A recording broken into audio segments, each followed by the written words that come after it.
దేవుని నామానికి మహిమ కలుగును గాక. ప్రభునందు మాకు అత్యంత ప్రియమైనటువంటి దేవుని సంగమ, దేవుని బిడలరా, మన ప్రభు అయిన యేసుక్రీస్తు నామంలో మీ అందరికీ శుభాలు ప్రకటిస్తూ హృదయపూర్వకంగా వందనములు తెలియజేస్తున్నాం. ఈరోజు దేవుని యొక్క వాక్యాన్ని మనం ధ్యానించుకుందాం. పరిశుద్ధ గ్రంథంలో యాకోబు రాసినటువంటి పత్రిక 1వ అధ్యాయము 2వ వచనము. నా సహోదరులారా, మీ విశ్వాసమునకు కలుగు పరీక్ష ఓర్పును పుట్టించునని ఎరిగి మీరు నానా విధములైన శోధనలో పడినప్పుడు అది మహా ఆనందమని ఎంచుకొనుడి.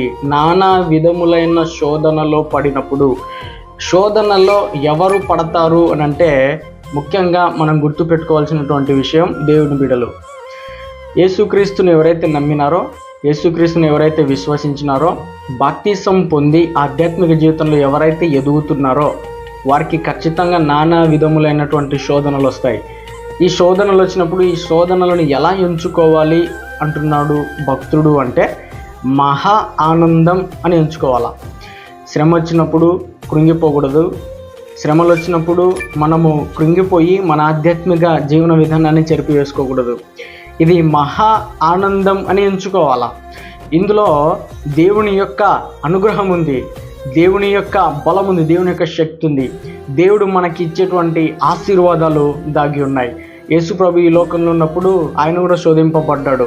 అయినంత మాత్రాన ఆయన ఎక్కడ కూడా శోధనకు లోబడి పాపం చేసినట్టుగా లేఖనము చెప్పుటం లేదు.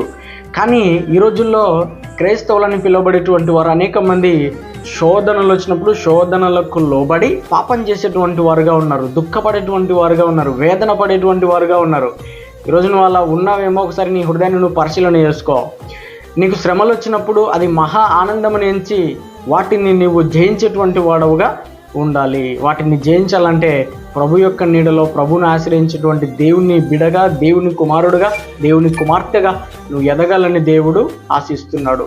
కాబట్టి సహోదరులారా, మీరు శ్రమలు వచ్చినప్పుడు మీ విశ్వాసమునకు కలుగు పరీక్ష ఓర్పును పుట్టించునని ఎరిగి మీరు నానా విధములైన శోధనలు పడినప్పుడు అది మహా ఆనందమని ఎంచుకోండి.